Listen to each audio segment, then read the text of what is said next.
और अब बड़ी खबर इंदौर से है, जहां शासकीय स्कूल की टीचर ने राष्ट्रपति द्रौपदी मुर्मू से पत्र लिखकर इच्छा मृत्यु की मांग की है। 2020 में ऑर्थोपेडिक डॉक्टर सौरभ गुप्ता के गलत ट्रीटमेंट के चलते चंद्रकांता जेठानी के शरीर पर निचले हिस्से पर पैरालाइज्ड हो गया था।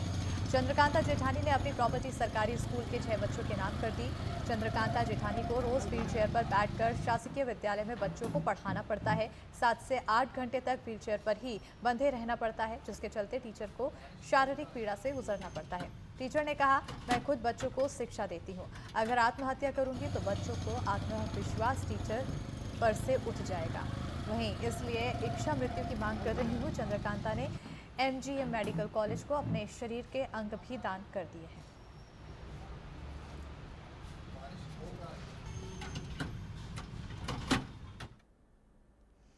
साल 2024 में मैहर जिले में एक ब्लड बैंक की शुरुआत हुई, लाइसेंस भी जारी हुआ, लेकिन मात्र 70,000 रुपए के सामान के अभाव में यह ब्लड बैंक पिछले 1 साल 5 महीने से बंद पड़ा है।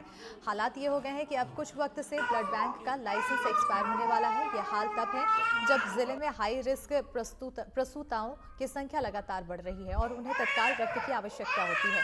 हैरान करने वाली बात यह है कि CMHO की तरफ से ब्लड बैंक में एक भी कर्मचारी की नियुक्ति नहीं की गई है। विशेषज्ञों का मानना है कि ब्लड बैंक की स्थापना के अभाव में गंभीर मरीजों को सतना या फिर मैहर रेफर करना पड़ता है।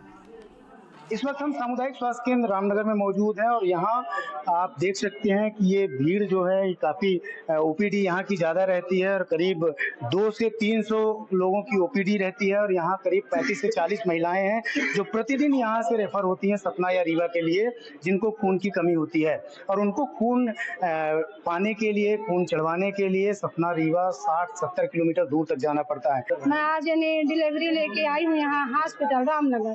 यहाँ जैसे कि ब्लड की कमी हो जाती महिलाओं को, उनको यहाँ से रेफर किया जाता सतना के लिए, तो लेकिन हम ये यहाँ ले जाते समय बहुत दूर पड़ता है सतना, तो इस वजह से हम सोचते कि यहाँ यानी शासन के द्वारा हमको यहाँ सुविधा रामनगर में दिलाई जाए, उपलब्ध हो जाए। सर यहाँ जब ब्लड बैंक चेक करते हैं सर, तो फिर यहाँ से रेफर कर देते हैं सतना के लिए, तो सर हम सोचते हैं कि यहाँ रामनगर क्षेत्र में आ जाए तो सही रहे।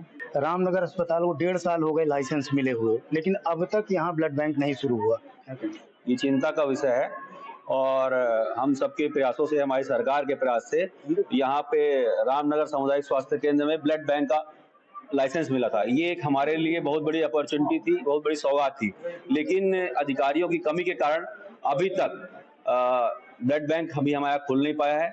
ये घोर लापरवाही की भी श्रेणी में आता है और ये काफी चिंताजनक भी है। 2 डॉक्टरों के दम पे पूरा रामनगर सामुदायिक स्वास्थ्य केंद्र चल रहा है, ये भी बड़ा चिंता का विषय है और इस बात को भी मैं चिकित्सा मंत्री जी से और माननीय सांसद जी से और अपने पार्टी के पदाधिकारियों से, जिलाध्यक्ष जी से मैं बात रखूंगा। सर, OPD लगभग कितनी रहती है और किस प्रकार की दिक्कतें होती हैं? जैसे महिलाएं होती हैं, एनीमिक होती हैं, उनको लेके जाना पड़ता है 70-80 किलोमीटर। अभी तो हमारे यहाँ OPD लगभग 150 से 200 की आसपास की OPD है और अभी जैसे भीड़ भाड़ पड़ जाती है सीजन में तो 200 से 250-300 तक भी पेशेंट आते हैं अपने यहाँ।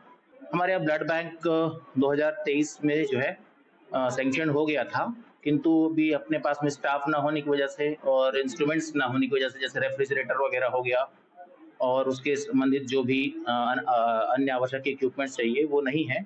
इस वजह